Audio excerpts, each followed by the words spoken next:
어제 말씀을 통하여서 하늘에서 내려온 한 천사가 무너졌도다 무너졌도다 큰 성 바벨론이여라고 하면서 선언하는 그러한 말씀을 보았었습니다. 그런데 어떤 그 기업이 어떤 큰 조직이 무너진다라고 하면 그 기업 자체가 무너지는 것보다도 그 기업 안에 속하여 있는 많은 사람들이 영향을 받는 것처럼, 나라도 그렇죠. 영향을 받는 것처럼, 오늘 어제 무너졌도다 큰 성 바벨론에 대해서 무너졌다라고 선언하지만, 그 안에 있던 많은 사람들이 그 바벨론의 무너짐으로 인하여서 애통하는 말씀이 바로 오늘 말씀입니다. 특별히 보면 세 부류의 그러한 사람들이 바벨론의 그러한 무너짐을 향하여서 애통하며 슬퍼하며 부르는 애곡, 장송곡과 같은 그러한 노래가 바로 오늘의 그러한 말씀입니다. 먼저 우리 9절 말씀, 10절 말씀을 보면 땅의 왕들이 슬퍼하고 애곡함을 보여주고 있습니다. 그와 함께 음행하고 사치하던 땅의 왕들이 같이 바벨론과 같이 부귀영화를 함께 누렸던 그러한 왕들이 그 불타는 그러한 바벨론을 보며 울고 가슴을 치고 멀리 서서 외칩니다. 화이또다 화이또다 견고한 성 바벨론이여.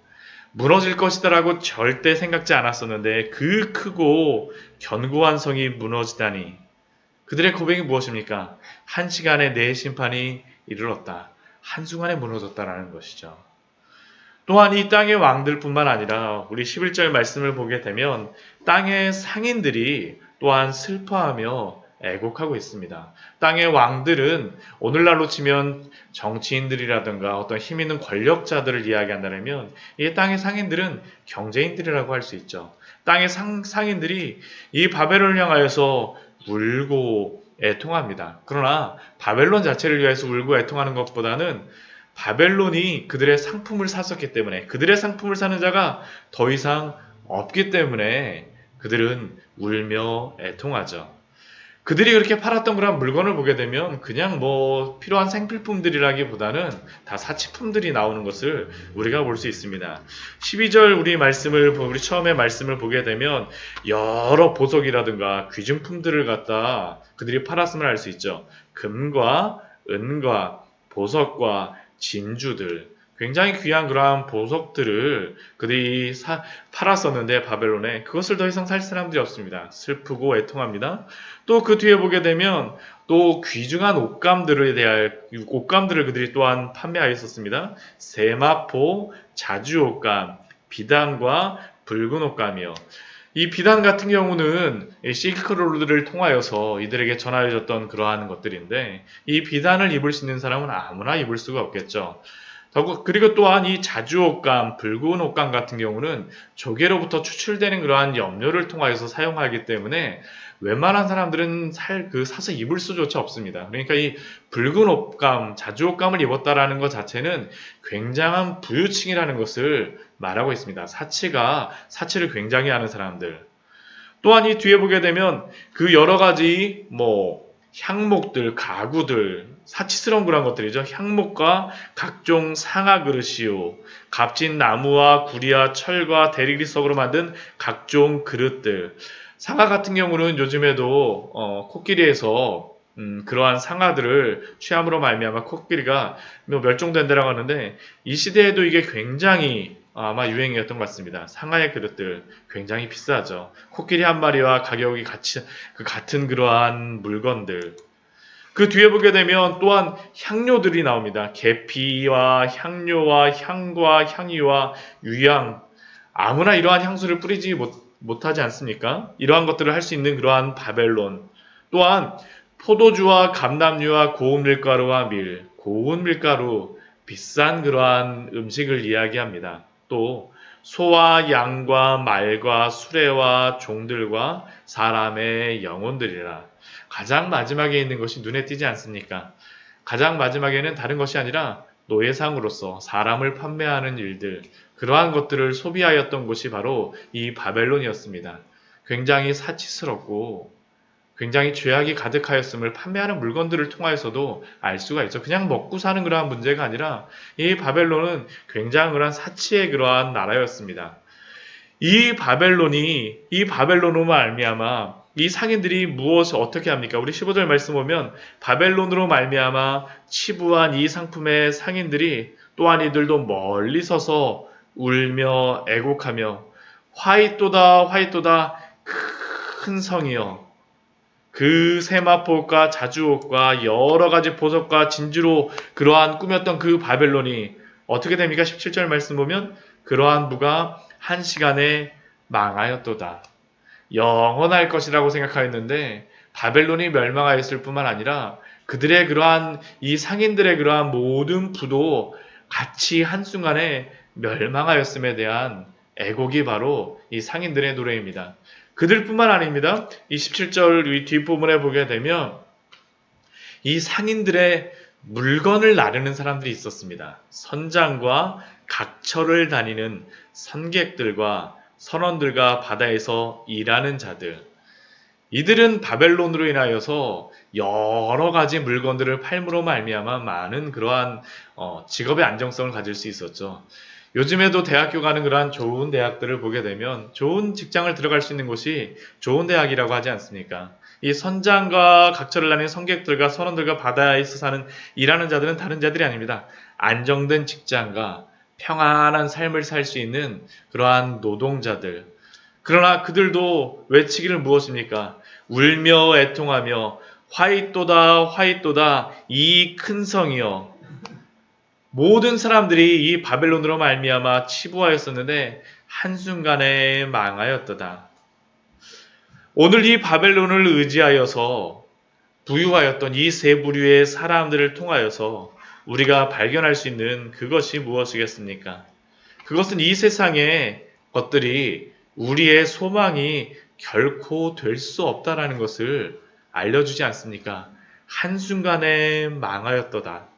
땅의 왕들과 같이 바벨론을 의지하여서 아무리 큰 권력과 힘을 가졌다 할지라도 땅의 상인들과 같이 바벨론을 의지하여서 최고의 부를 이루었다 할지라도 또한 바다의 선장과 선원들과 같이 바벨론으로 인하여서 안정된 직업과 소득을 누리는 것이 보장되었다 할지라도 이제 그들에게 이 모든 것들은 아무 소용없는 것이 되었습니다. 우리도 그렇지 않습니까?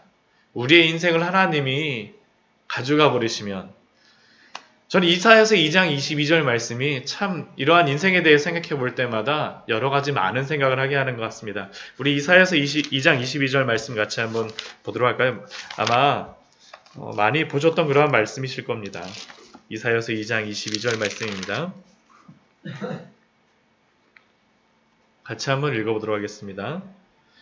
너희는 인생을 의지하지 말라. 그의 호흡은 코에 있나니 새말 가치가 어디 있느냐. 그렇게 견고하고 그렇게 무너질 것 같지 않고 그렇게 크고 웅장하고 모든 것들을 다 해줄 것 같은 그 바벨론. 그러나 우리의 인생도 우리가 모든 것들을 다 이루었다 할지라도 우리의 호흡에서 코에 있는 그 호흡에서 한순간에 하나님이 가져가 버리시면 아무것도 아닌 것처럼 우리의 호흡을 우리의 인생을 의지하지 말라라고 이사야 선지자는 우리에게 말씀하여 주고 있지 않습니까?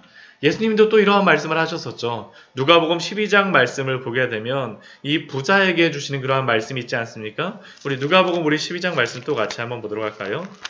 누가복음 12장 13절 말씀 이후로다 우리 같이 한번 보도록 하겠습니다. 누가복음 12장의 말씀입니다. 누가복음 12장 12절, 13절, 우리 15절 우리 같이 한번 읽어볼까요? 네. 누가복음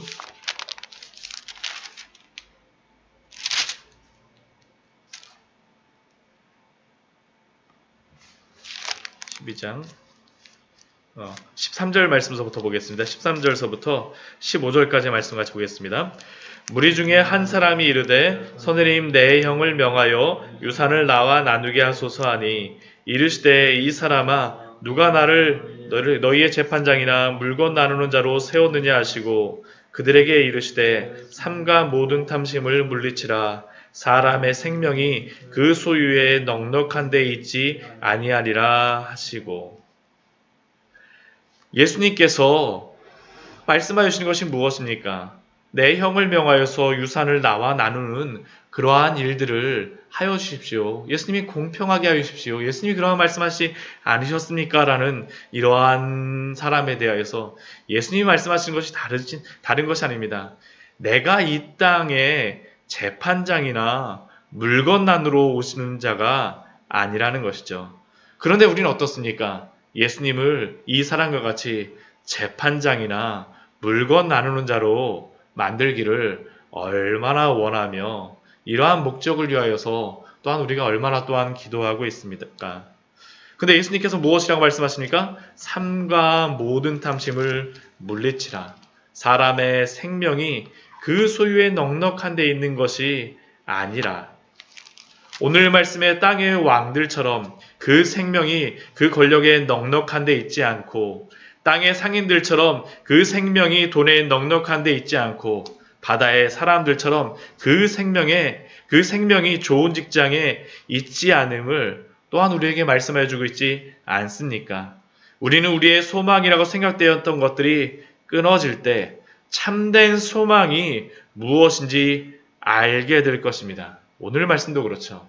바벨론이 끊어질 때 그들은 참된 소망이 것이 아니라는 것을 분명히 깨닫게 될 것입니다. 오늘 그러한 의미에서 20절 말씀을 보게 되면 참 은혜가 되는 것 같습니다. 18장 20절 말씀 보면 하늘과 성도들과 사도들과 선지자들에게 무엇이라고 외치라고 말합니까? 그로 말미암아 즐거워하라라고 외치죠. 이것은 단순히 이 바벨론의 멸망에 대하여서 그것을 고소해하고 즐거워하라는 그러한 것은 아닙니다. 왜 그것을 즐거워하라고 말씀하시겠습니까?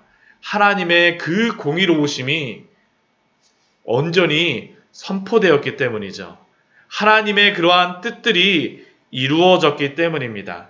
이 바벨론의 이 사람들, 외쳤던 사람들이 누구입니까? 하늘과 성도들과 사도들과 선지자들, 바벨론의 세상 가운데에서 순교를 당하고 박해를 받았던 사람이지 않습니까? 그런데 이들이 이렇게 즐거워할 수 있는 이유가 무엇입니까? 하나님이 너희를 위하여 그에게 심판을 행하셨기 때문입니다. 하나님의 뜻이, 하나님의 공의가 분명히 실현되었기 때문이죠. 이것을 통해서 우리가 알 수 있는 것이 무엇이겠습니까? 이 모든 일들이 하나님의 그 웅장한 역사 가운데 하나님의 그 위대한 계획들이 펼쳐지고 드러나고 있습니다. 때로는 우리에게도 당신의 백성을 부르시는 은혜가 있고, 그러나 그 은혜뿐만 아니라 때로는 그 부르신 자들이 박해를 당하고 순교를 당하는 일들도 있지만, 그러나 예수님을 따르는 그러한 성도들, 그러한 자들은 기억해야 될 것이 예수님을 십자가에 못 박았던 세상은 우리가 예수님을 따르게 된다면 언제든지 우리에게 십자가와 또한 그 대못을 전할 수 있다는 것을 기억하시기 바랍니다. 그러나 그럼에도 불구하고 하나님의 그러한 공의가 분명히 이루어질 줄 믿습니다. 오늘도 우리의 삶 속에서 그 날을 소망하며 하나님의 그 공의가 이루어질 것들을 바라보며 우리 기쁨의 길을 걸어가시기를 축원드립니다. 같이 기도하도록 하겠습니다.